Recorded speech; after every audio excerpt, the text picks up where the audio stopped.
You're listening to Beat Autoimmune and Thrive, the podcast all about reversing and preventing autoimmune conditions so you can live your most vibrant life as soon as possible. We talk about autoimmune root causes, actionable solutions, and inspirational healing stories. I'm Palmer Kippola, and I used to have MS. Today, I'm an author, a speaker, a functional medicine certified health coach, a pickleball player, and nature lover who's helped thousands of people reclaim their health and their best lives. Let's dive into this episode. Hello, everyone. I am so excited to be joined today by one of my health heroes, Dr. Joseph Pizzorno. Dr. Pizzorno is a naturopathic physician, educator, researcher, and expert spokesman. He's currently chair of the board of the Institute for Functional Medicine. He founded Bastyr University, a leading university for naturopathic medicine, in 1978. He was appointed by both Presidents Clinton and Bush to two prestigious government commissions to advise the president and Congress on how to integrate natural medicine in the healthcare system. Wonderful. He is an intellectual, political, and academic leader in medicine, and he's been one for more than 4 decades. He's also been widely honored, as with the Linus Pauling Award by the Institute for Functional Medicine. He's also the author of the important and excellent book, The Toxin Solution. And I love that he makes important connections between toxins and disease processes, and most importantly, that he helps us to gain awareness and ultimately take better control of our health outcomes with daily natural lifestyle strategies. Welcome, Dr. Pizzorno. It's a joy to have you. Well, thank you for the very kind introduction, and thank you even more for all the important work you're doing to give people pathways to get back to health. Oh, well, right back at you. I mean, I'm really on your team, and you have been a leader in this field for 4 decades. So you have seen a lot. And I wasn't necessarily going to start here, but I think this is an excellent place to talk about type 2 diabetes and the changes that you have seen in your own evolution as a naturopathic doctor. Take us back to what you used to see when somebody came to your office. Oh, good question. So I think everybody's aware that we have a serious problem with diabetes and insulin resistance, metabolic syndrome, all these kinds of problems. What's interesting is if you go back 50 years ago to when I was a student, diabetes affected less than 1% of the population. Now 10% of people already have diabetes, and 1/3 are projected to get diabetes in their lifetime. What happened? So I started diving into it. And as a matter of fact, diving into that is what made me so aware of the environmental toxin problem. Because I was looking at the diabetes and I said, well, of course, people are eating too much sugar. Therefore, that's why I have diabetes. Right. But if you look at the sugar consumption, it didn't change during the diabetes epidemic. It didn't go up a bunch as you would expect. It's pretty much stable. So it wasn't sugar. Then you look at, well, how about obesity? Yep, obesity has gone up dramatically. And obese people have a lot more diabetes. But here's the kicker. There's some research done by a woman in South Korea by the name of Ducky Lee. And she noticed about 15 years ago now, she noticed that obese people in the bottom 10% of body load of environmental toxins don't have an increased risk of diabetes. Here we know obesity causes diabetes apparently, but there's no toxins, you don't get the diabetes.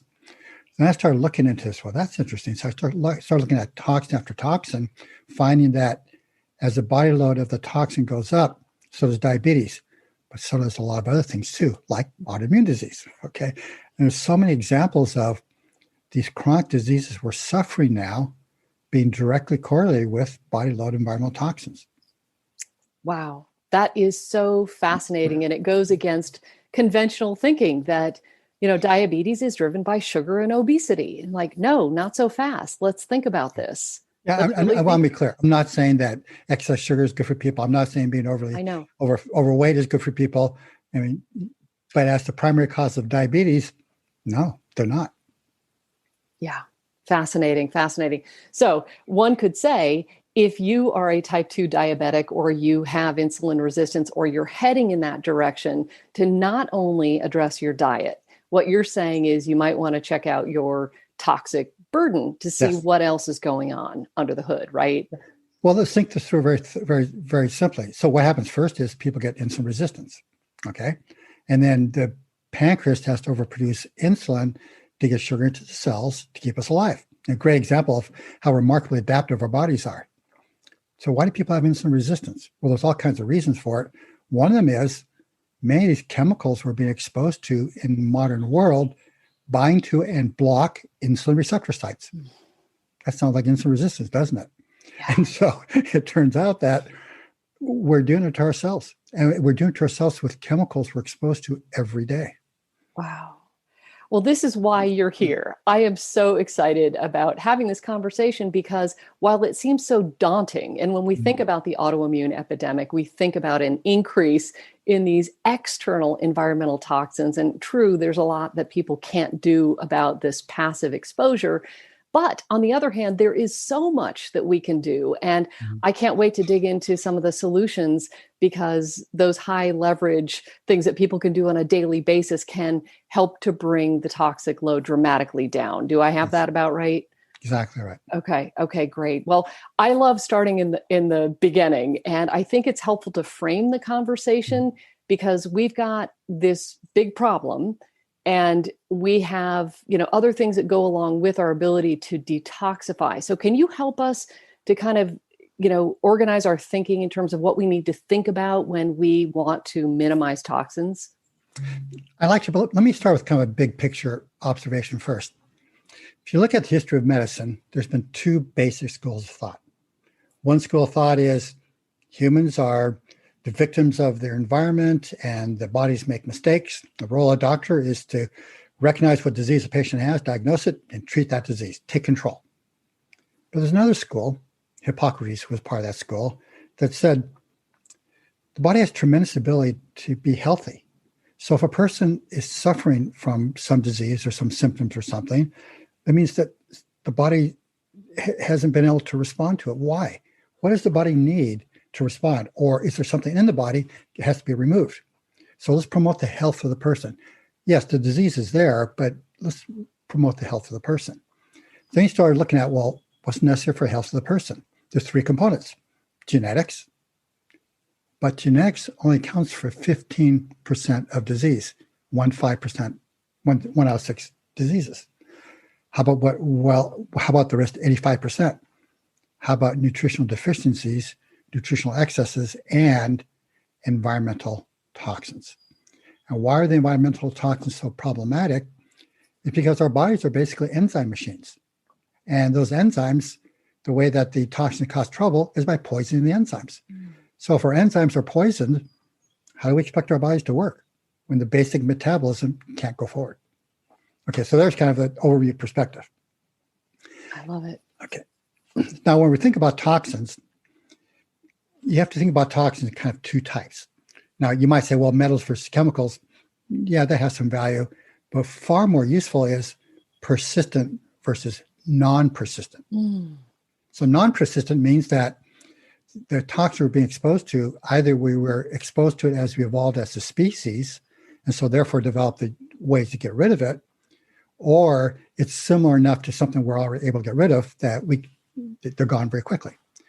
But the persistent toxins, which are almost virtually all either man-made chemicals or heavy metals, it's hard for the body to get rid of them. And so the strategies that would work for non-persistent toxins are going to be quite different than for persistent toxins. So a non-persistent toxin, something like bisphenol A, half-life in the body is only around 2 days. Arsenic, half-life in the body is about 2 days. When I say half-life, that means how long does it take to get rid of half of it? And the toxicologist is basically saying it takes 4 half-lives to get something out of the body. Okay, so with a non-persistent toxin, you start avoiding it very religiously. In about a week, most of it's going to be gone. And so you can start seeing benefits right away.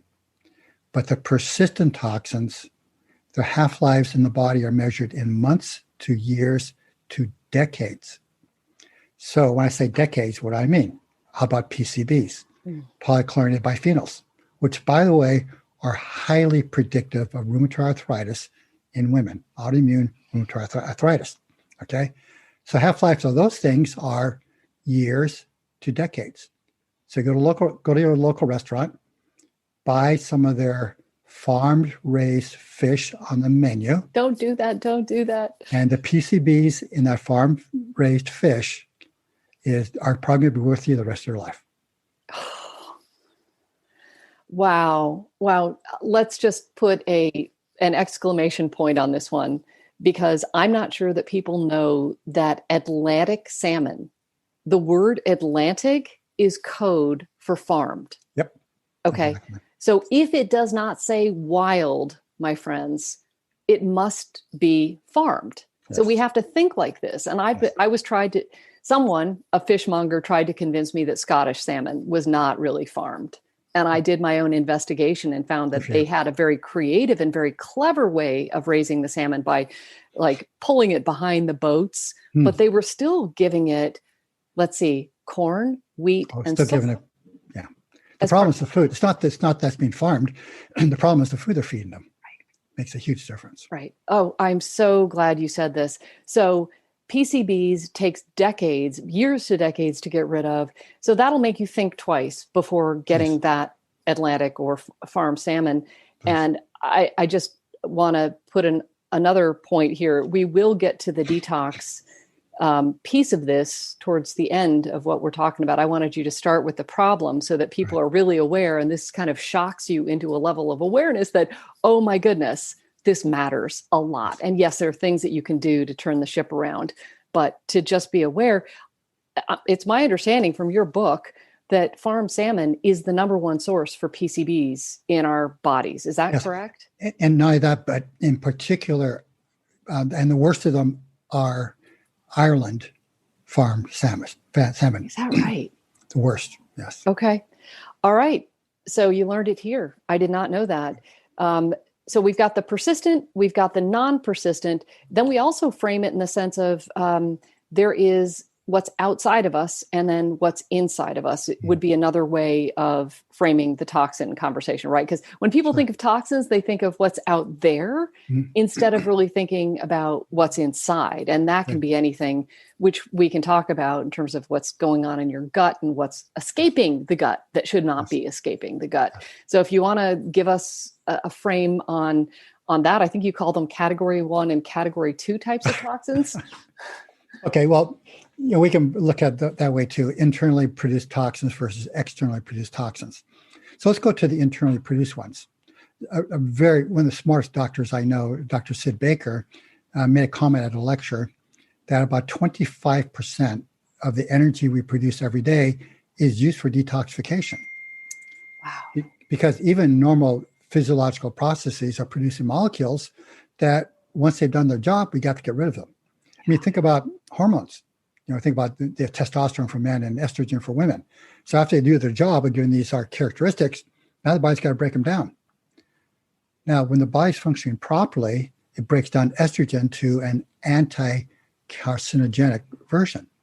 But when the body's not functioning properly, based on diet and toxins, when we detoxify estrogen, it produces a pro-carcinogenic compound. Same thing with testosterone for men. So it turns out that, yes, we have these very important internal processes for detoxification. I mean, we have a lot of them, but they're dependent upon the nutrients that they need to be there. And if the nutrients aren't there, or if those enzymes are being poisoned by environmental toxins, things are going to go the wrong direction. Yeah.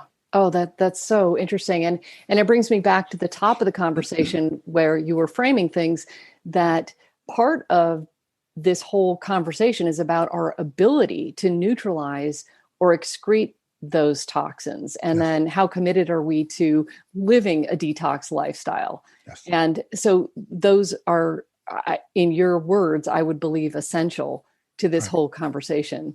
Yes. And going back to what you said about the gut.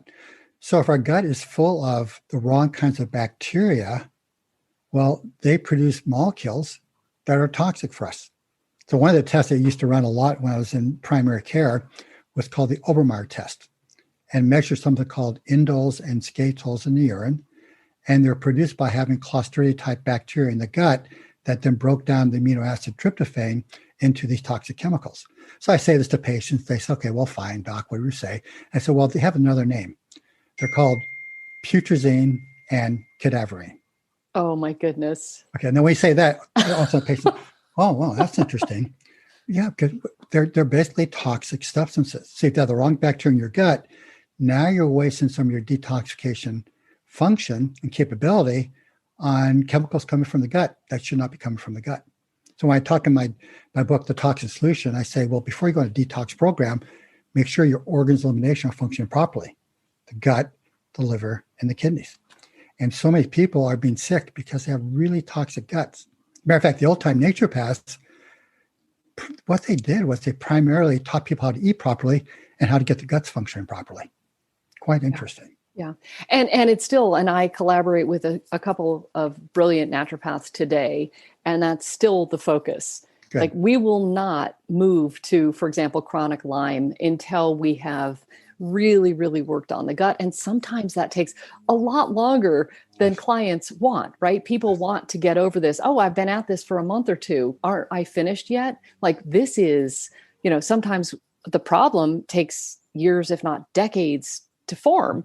Why would we think that the solutions, whether it's they've got parasites or yeast or mycotoxins and so forth in the gut, this is a problem. So it takes a while.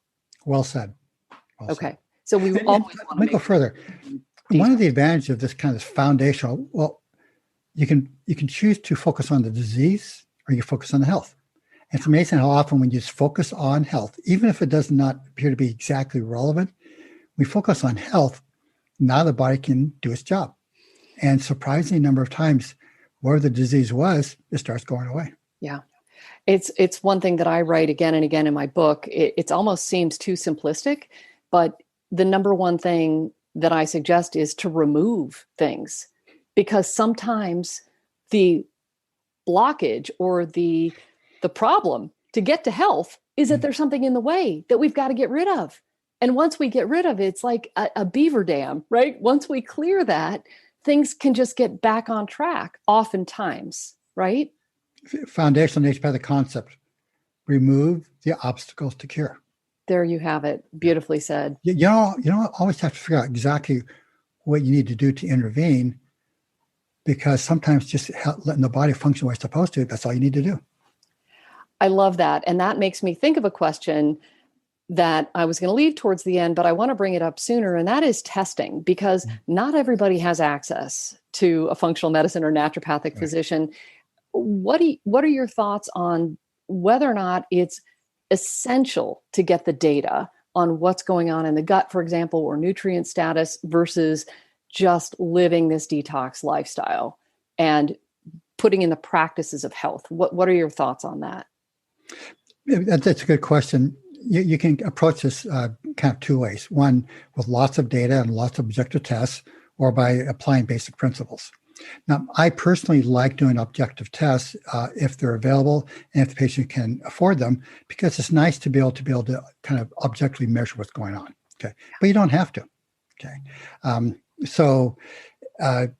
in looking at toxins, for example, so you can measure the level of every toxin, difficult and expensive, or you can measure how much damage is happening to the body from toxins and monitor that.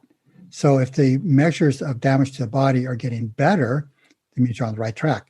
If they're not improving, it means you're missing something. So there's two tests you can run. One's inexpensive and readily available from any doctor, and it's a liver enzyme test called GGTP. So that enzyme used to be a part of standard panels as a way of determining if a person had hepatitis. Because when a person has hepatitis, the cells in the liver become inflamed, they start leaking enzymes into the blood, and it shows up in the blood. So, and GGT was one of the ones that was being measured. It's called either GTT or GTTP, according to the lab, different abbreviations. But what's fascinating is that within the normal range, which is about 10 to 60, the GTT goes up in proportion to toxic load. And then as you decrease toxic load, it goes down. So let me give an example myself. So let's talk about the diabetes again. Okay. So GGT, again, normal, 10 to 60. People with a GGT between 30 and 60 have 8 times as much diabetes as a person with a GGT below 20. A person, let's say that once again, a person with GGT in the range of 30 to 60 has 8 times the risk of diabetes. I mean, maybe between 30 and 40. 30 and 40. 8 times risk. Okay. Between 40 and 60, it's 20 times the risk. Now, that's normal. That would not be considered abnormal from any doctor running that test. Okay. But what it is another example of the body's remarkable ability to heal. Because what is GGT? It's the enzyme that recycles glutathione. And glutathione is the most important molecule in our bodies for protecting us from environmental toxins, and in many situations being directly responsible for getting the toxins out of the body. So when we have more toxins, we produce more GGT, so we have more glutathione. Now, there's a little caveat here, and that is about 10% of people don't upregulate GGT proportion of toxic load, and they're the ones I call the yellow canaries. They're the ones who are most easily damaged by the environmental toxins. So they'll get environmental toxin reactions at levels of toxins similar to everybody else. But everybody else, they got the glutathione to get rid of it. They can't, so they get more toxicity. There's another test that does not seem to be genetically determined, and that is urinary 8-OHDG. So what is that? It's a measure of DNA damage. So as our DNA is getting damaged from oxidative stress, environmental toxins, whatever, that goes up in the urine. Now, that one does not seem to be genetically determined. Unfortunately, there's not many labs that actually run it. Can you mention any that do? Well, Doctor's Data is an example of a lab that runs it. Okay. And so that's a test that I'm familiar with in terms of the toxic metals. It's a urinary test. I really like the provoked urine test for metals. Is it part of that provoked urine, or do you have to ask them to run that in addition? Totally provoked urine is to look for metal levels. Oh, this is a entirely separate totally test. Different. And Dr. Data runs it because when I was doing a corporate wellness program in Canada with several thousand people, I wanted to run that test. Couldn't find a lab doing it. So I went to Dr. Data and said, "Hey, I want to give you 1,000 samples. Would you please develop this test?" So now it's available for everybody. I love it. Thank you. You're welcome. Thank you. It's a really important test. I really want to say thank you on behalf of all of us. So those are 2 tests that people can do. GGT is part of a standard CBC panel, isn't it? Typically? Well, so a standard blood screen. It used to be a standard blood screen. Now many labs don't include it as a standard blood screen, but it's still easily available because it's the technology they're using to get those other results easily produces this one as well. Got it. So all you have to do is ask your primary care provider when you have your blood drawn next, test your GGT or what you're calling GGTP based on it depends on the lab what they call it. The same thing though. And there's another test. I love this, the DNA damage levels, the 8-OHDG. Right. 8-O hot dog. OH are capitalized. OH is sub, and then G is capitalized. Got it. Wonderful. Well, I'll write this down so that people can see what that test is specifically. I love it. So those are tests that you would say as a baseline would be great for people if they can afford to do that, to see what what the toxins are doing specifically to your body, because we know in this autoimmune population that I serve, glutathione levels are already rock bottom, right? So we're operating from a deficit if we have one of those autoimmune conditions. So I would say that this is probably a huge thing for people to know and then track over time. Yeah, so I'll give you a personal example. So when I first recognized the importance of this test, I tested myself a little over 10 years ago, and I was at 27. And at that point, I thought, well, that's not too bad. But then I started seeing more and more research saying, wait a minute, that's higher than it should be. So I systematically kept on cleaning up my life, being more careful, being organic, eating organically, growing my own food, more of my own food, throwing away all the plastic containers in our kitchen, putting in glass, putting in an air filter, putting in a water filter, the whole house. And step by step, it went from 27 to 24. And I just tested again a couple of weeks ago. It was down to 18. Wow. Okay? So that was telling me, yeah, I'm doing it right. You're on the So right at this track. point, I think 15 and 20 is pretty much the optimal range, as much as I can tell. Yeah. That may change as more research becomes available, but you want to get below 20 for sure. And by the way, my wife, who is even more careful than I am, hers is 13. Wow. That is so cool. And she's also an author. Do you want to tell us the book that she wrote on osteoporosis? If anybody wants to have healthy bones, read her book called Your Bones. We have literally hundreds of letters and emails from women who had osteopenia or osteoporosis, followed her protocols, and they got their bones back. Wow. I mean, just dramatic. It takes about 6 months to start seeing results. And within 2 years, we've had so many women who had osteoporosis, and after 2 years, they're normal bones. Oh, that is so hopeful. I love it. I love it. I love it. And you and Laura are living testimonies to the work that you do. You run the walk is what I should say. You really, really do. I'm so appreciative. So please pass that on to her as well. I'm not running as much as I used to because I just picked up too many basketball injuries. Yeah. Well, we have to be careful in that regard. So can you tell us in your vast knowledge of toxins now, what are maybe the top 5 that we need to be most concerned about? And then let's flip into, what can we do about this? So I'll tell you my top 5 right now, but I want to be really honest. 5 years from now, it may be different. Yeah. Because the research is continuing to evolve. Mm-hmm. But we're starting to see a lot of research, which is exciting. Yeah. And a caveat here that if you know, and you've already mentioned rheumatoid arthritis, which we know is a hallmark autoimmune disease, maybe speak to ones that are driving this autoimmune epidemic. Sure. So about 2 years ago, I wrote an editorial in IMCJ, that's Integrated Medicine and Clinicians Journal, where I'm the editor-in-chief. I wrote an editorial suggesting that the standard of care in primary care medicine should include measurement of arsenic and lead levels. And why did I say that? Because I was looking at the research. So let's look at arsenic. So there's a study out right now. So let me go further with this. There's now a huge amount of research showing how much disease is caused by arsenic. And I found one study of 4,000 Native Americans showing that 1/4 to 1/3 of their major cancers were due to arsenic. Wow. And then you look at arsenic with diabetes and stroke and lung cancer, things like this. And you look at the threshold amount of arsenic in a person's body before it starts to increase risk of these diseases. The standard that's being used is 10 micrograms of arsenic per liter of water. Okay. Now, don't worry about what the actual number is.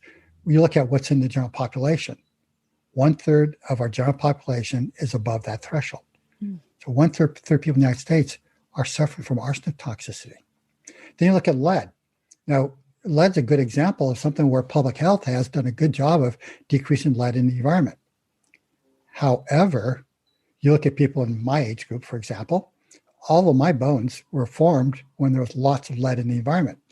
So when men and women go through andropause and menopause and they lose bone, guess what comes out of the bone? Yeah. All that lead, as well as mercury, by the way.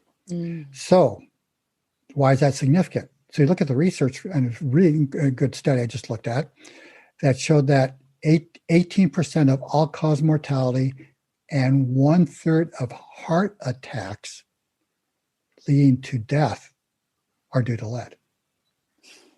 Now think about, wow, isn't that a lot? So when do people start showing up their diseases? In the 50s and 60s. When do people start losing bone? In the 50s and 60s. So anyway, so those are 2 agents are right at the very top of my list.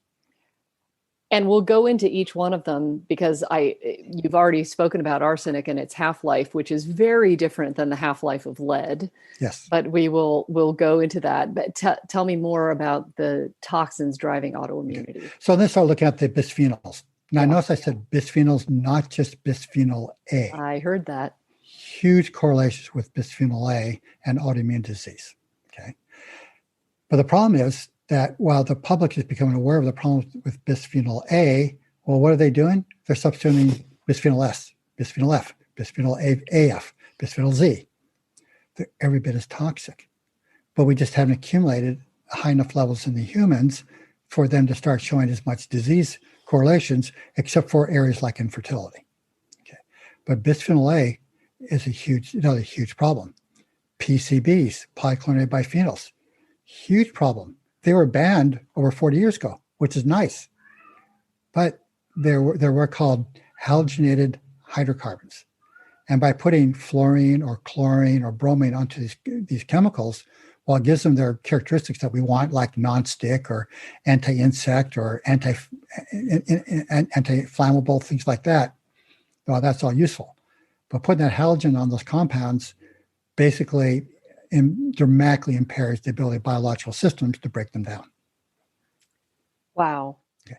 That is a big load right there. What do PCBs do? So here we have our normal tissue. When you bind a toxin to a normal tissue, the immune system says, well, wait a minute. We're okay with this molecule. Now you put this other molecule on it. Oh, we want to go after that. Yeah. So I always wonder why do our smart bodies have a disease called autoimmune disease? Okay. Why would we have autoimmune diseases? Why would we become allergic to our own bodies? What we're finding in the research is we're not becoming allergic to our own bodies. Our immune system is saying these are abnormal tissues that have been bound with these toxins. We have to get them out. That's right. And there's collateral damage. So Dr. Vojdani taught me about that one. And he actually calls them neoantigens or new antigens, because literally if you're eating soup out of a can and it's been, or BPAs in plastics or whatever, it has been sitting in that plastic bottle, and then you ingest it, it binds onto the body's own tissues, as you said, forming that new thing that your immune system says, danger, danger, and starts building missiles or antibodies against that new thing. So I think Dr. Vajani's work is landmark, because it was when I read his work, I realized, aha, that's what's happening in autoimmune disease. Yeah. Now, there's other factors as well. Right. Don't get me wrong. Right. But that binding of chemicals and metals in normal tissues, making them now abnormal and inducing immune reaction, I think that's the core of most autoimmune disease. I think you're right on it right there. So this load that you just mentioned, arsenic, lead, mercury, BPAs, PCBs, I mean, this is a toxic stew for anyone. Yes. And I am seeing this, kind of across the board. Now, I don't test for BPA and PCBs, and I know it can be very difficult to do some tests for these things. Again, going back to the GGT test, right? And to, how poisoned is your DNA by these toxins? Would that be a good place to look for specifically for the PCBs and the BPA, or? So the challenge is, do you want to test for individual toxins or do you want to test for total toxic load? So a point I make when I'm lecturing on this is, yes, we can give you lots of examples of research how a specific toxin damages the body. We have to realize it's the total toxic load that's the problem. Yeah. Okay. So my own orientation for people is, fine, if we think we know what toxin we're being exposed to, worthwhile to measure it to see if we're effective getting rid of it. Right. But I'm more concerned about what's your total toxic load. Yeah. Okay. And as long as the total toxic load is going down, I know two things are going to happen. Number one is your body's going to start working better. And number two is you're going to start feeling better. So that's why it's so good. So for people, I say, before you get into all this really fancy detox programs and taking this product and the other product, I want you to spend a couple of weeks doing nothing but stopping your toxic load. Just stop it and watch what happens to your body. One of the challenges in natural medicine is that people have been kind of taught to expect fast results you get from drugs. Yeah. Oh, I sprained my ankle. Oh, I take some aspirin. Why, 30 minutes later, wow, does that stuff work good? People expect immediate reactions. But when you're doing these more natural kinds of things, helping the body do its own job, it takes longer. So the reason why I suggest working really hard on avoiding all those short-term toxins is because you'll start seeing the benefit within 1 to 2 weeks. Now, for these more deeper toxins, they're going to take us months, maybe even years to get them out of the body. But you have to have some initial positive and success to keep engaged in the more difficult long-term work.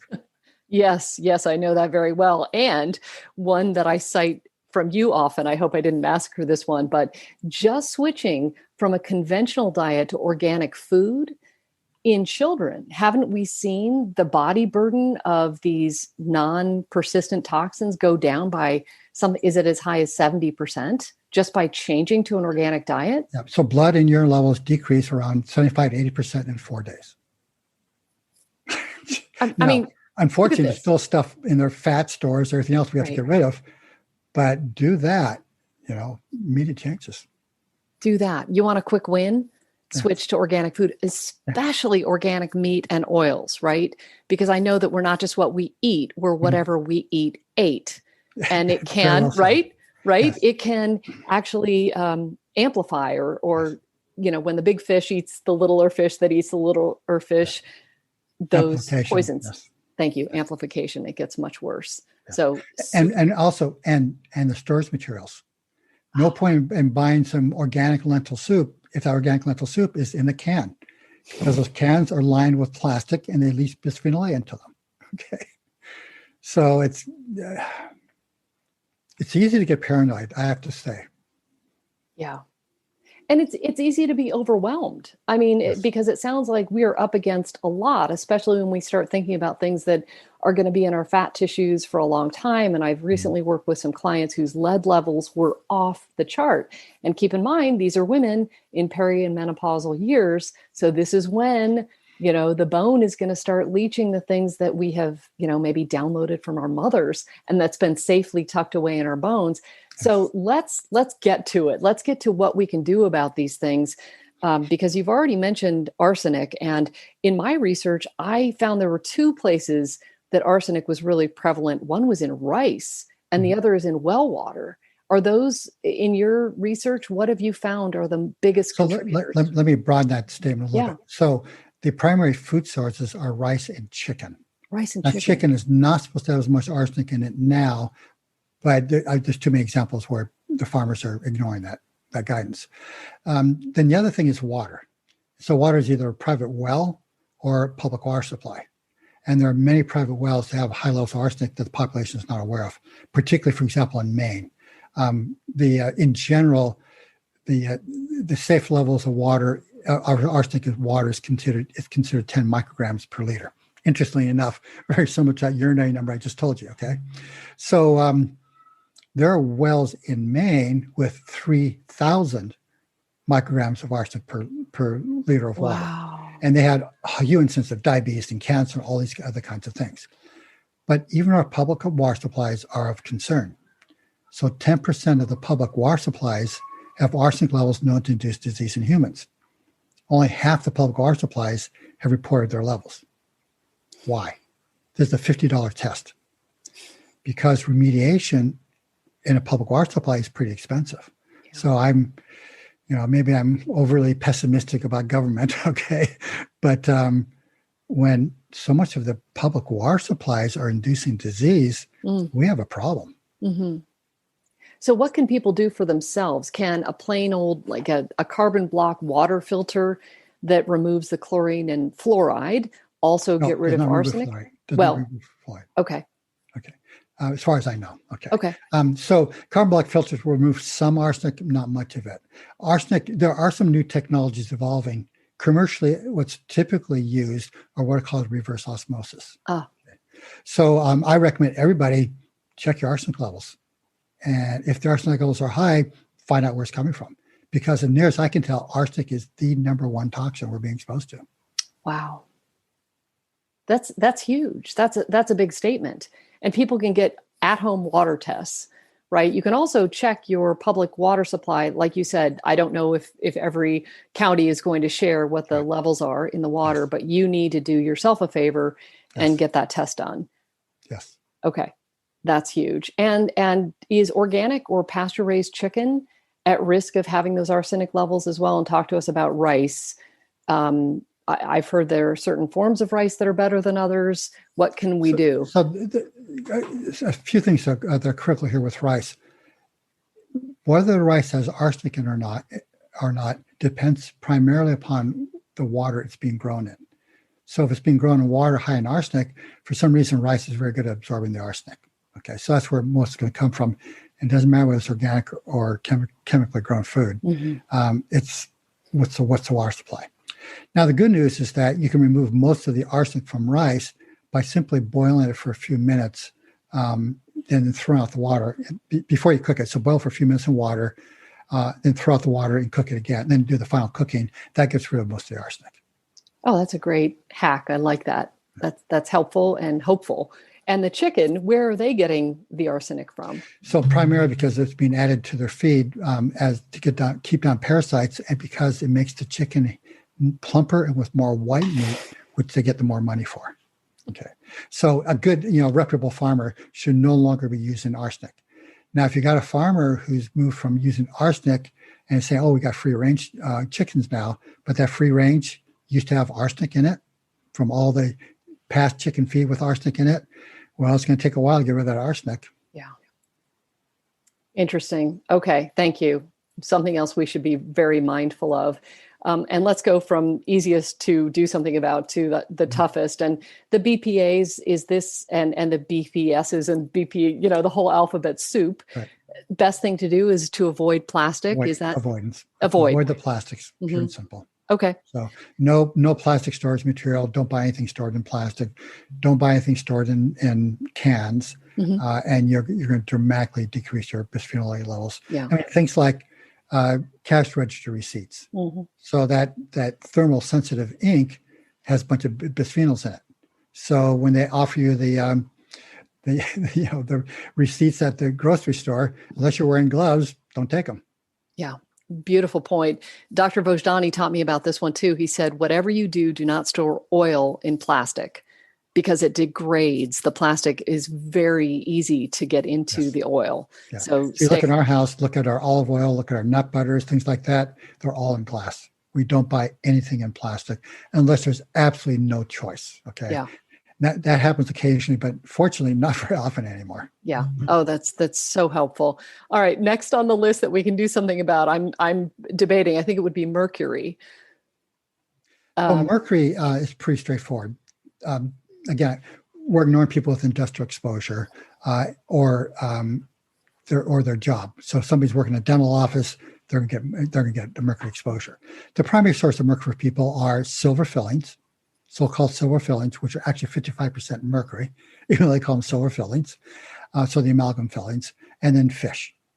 And basically the big fish, like a big tuna, has 1,000 times as much mercury as a small sardine. Yeah. So by simply making sure you don't have fillings in your mouth and only eating small fish, that will take care of the mercury. Now, it'll take time, but that'll take care of the mercury. Okay. Well, that's very hopeful because a lot of us already have had those amalgam fillings removed and we try to do it safely, but we still have very high levels of mercury in our blood. And are you saying just look, overall your toxic load is what matters most? Because well, let me go a little further. Yeah. So please. you can speed up the elimination of mercury. Okay. So now let's talk about ways to do that. You have kind of interventionist ways where we use drugs, and I'll tell you about that. Or you can say, well, what's the body's own natural mechanism? Can we help that? So how does the body get rid of mercury? There's a number of methods, but the majority of mercury, as near as I can tell, by the way, I want to be clear. You gave me some very nice accolades. I'm still learning. This is a huge topic. I'm still learning. Yeah. Here's my current understanding. The body, and by the way, I'm sure about this part. It's been shown in animals and reproduced in humans. Humans dump about 1% of the body load of mercury into the gut every day. 1%. That sounds pretty good. We should be able to get rid of mercury pretty easily. But then we reabsorb 95% of what we just dumped into the gut. Now, why would our smart bodies waste all this metabolic energy, particularly glutathione, and then just reabsorb the mercury? Because when we evolved as a species, we had 100 to 150 grams of fiber in our diet every day. And when we learned to dump stuff into the gut we want to get rid of, it bound to fiber and out it went. Now the average person consumes 15 to 20 grams of fiber a day. So there's not enough fiber there to absorb the toxins. So sometimes I'll see a patient who is super sensitive to everything. You can't give them vitamins. Whatever you do, they react. If you can't do anything other than increasing fiber, then we're supporting the body's own normal metabolic processes, okay? And another thing we can do is recognize that for that mercury, we're using glutathione as primary way to get across blood-brain barrier, out of cells, through the liver into the gut, et cetera. So I can increase glutathione and acetylcysteine, NAC for short. And acetylcysteine increases excretion. Now, I notice the FDA is trying to pull this on the marketplace, which is appalling because it's been used for years at high dosages for a long time without serious effects. You have to wonder what the reasons are. So if they get rid of NAC, you can use whey powder. So whey powder is high in cysteine, and that'll increase glutathione levels as well. With a caution for people with autoimmunity who are staying away from dairy, that would be maybe problematic, right? So is there anything aside from whey that they might choose that could? So there are a number of foods that are rich in cysteine. So and just kind of look at cysteine-rich foods. You can go in that direction as well. Great. Now, if you want to take a drug approach, I like to use a drug orally called DMSA. And I only use a small dose. I use 250 milligrams every third day. And that will help chelate out the mercury. And that's a much lower dose than you'll see in the research literature, because when I'm talking to people, I'm often talking to people who aren't my patients. And so I want to do something that's really safe so people aren't likely to run into trouble. Yeah. Oh, that makes perfect sense. And you want to make sure in any event that you're pooping every day. I mean, we talk a lot about this, and especially before you embark on any detox program, because you don't want to recirculate that, right? I mean, that would be, it probably becomes. Gotta get the gut working properly, gotta get the liver working properly, gotta get the kidneys working properly. Don't do a detox program until all three of those are working. But don't bother to get those three working if you're still eating a toxic diet, okay? You still expose yourself to toxins. That's why I say in my book, here's an 8-week program. Thank you. First 2 weeks, stop the toxins. Then 2 weeks, clean up the gut. 2 weeks, get the liver functioning properly. 2 weeks to help restore the kidneys. And there it is. There it is. Couldn't be more simple. Okay. So now we've brought down the load of mercury.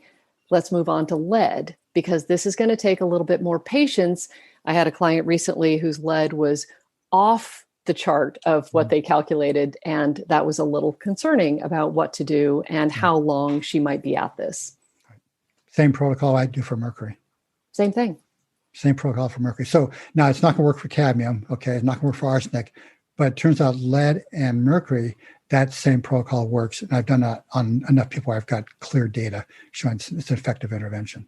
That's fantastic. I just have a little thing to say about mercury, because a lot of people that I work with have MS. And there was a practitioner by the name of Patrick Kingsley in the UK, or I don't know if you're familiar with him. He's since passed, but he was an expert in MS, and he had seen, I think, more than 4,000 patients. And he said of the 4,000 patients that he had with MS, only 5 did not suffer from mercury toxicity. Wow, interesting. That is quite a statement, huh? It is, yes. So success leaves clues, right? I mean, if you're dealing with these things, these are toxins that we need to look at, right? Yes. Mercury is extremely damaging to the neurological system, extremely. So you combine mercury plus vitamin D deficiency plus a leaky gut, guess what? That's where it all starts breaking down.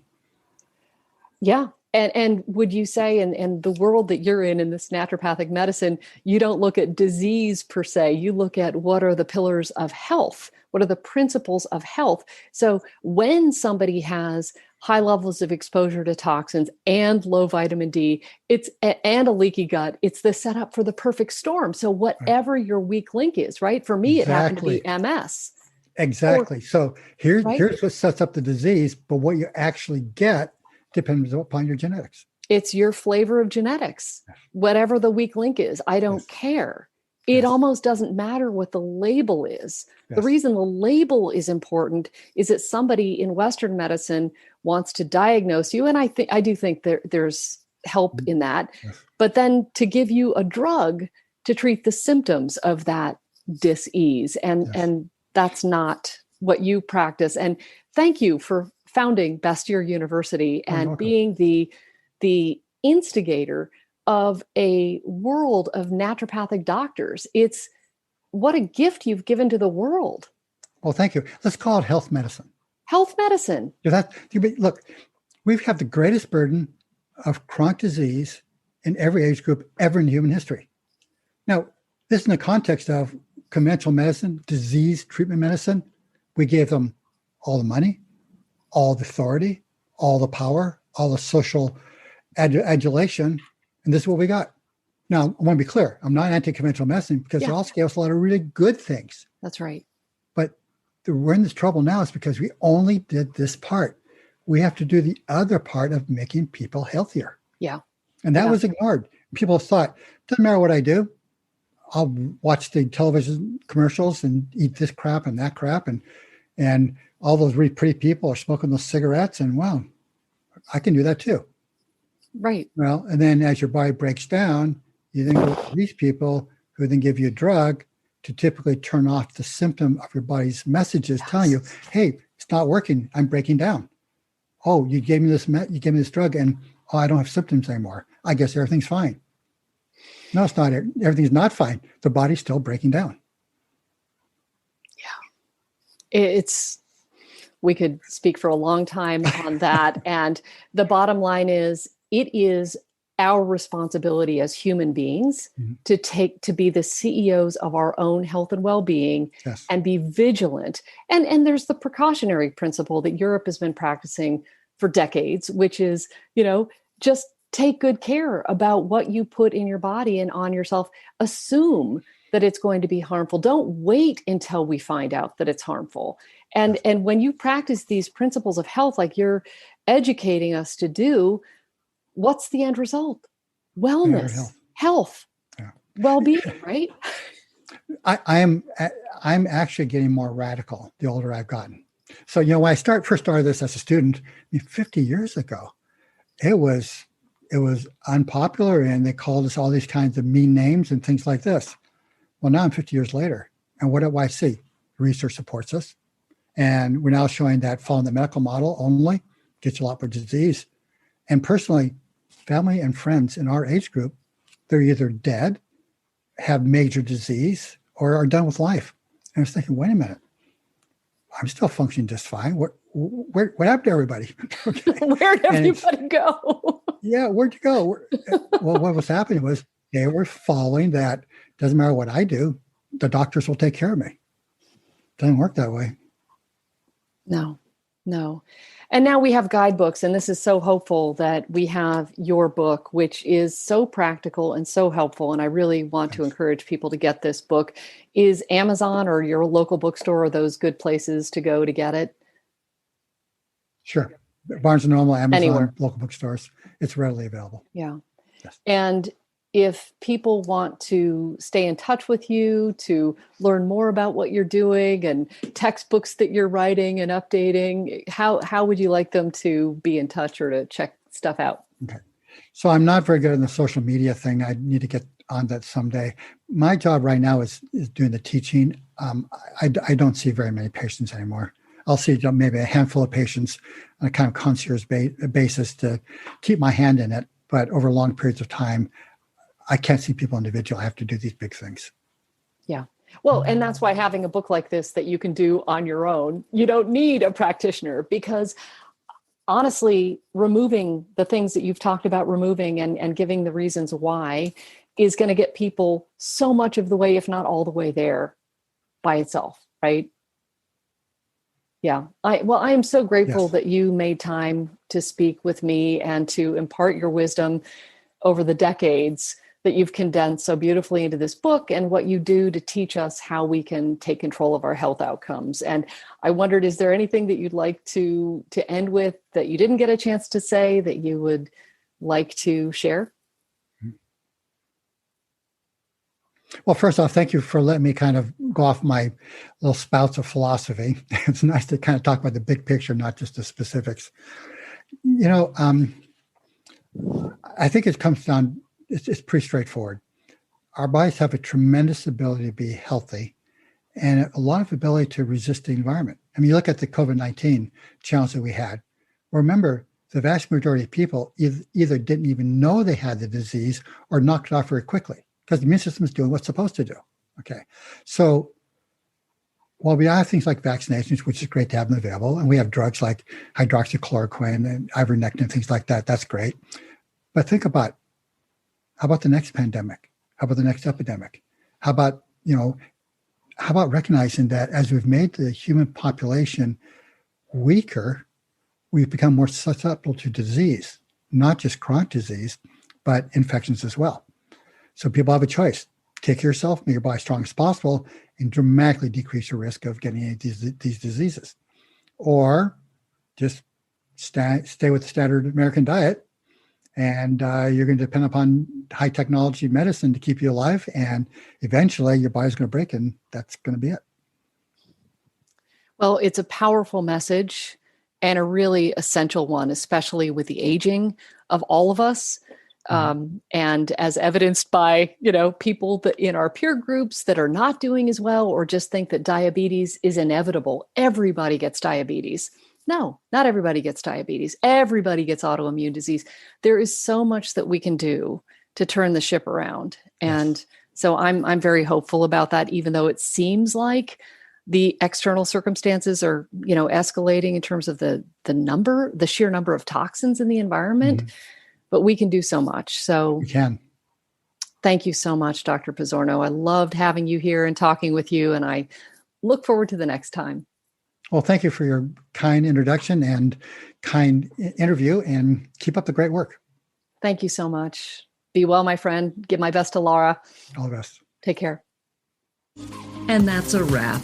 Thanks so much for tuning in. If you enjoyed this episode, be sure to subscribe, share it with your friends and family, and if you feel inspired, please leave a quick review so other people can find it too.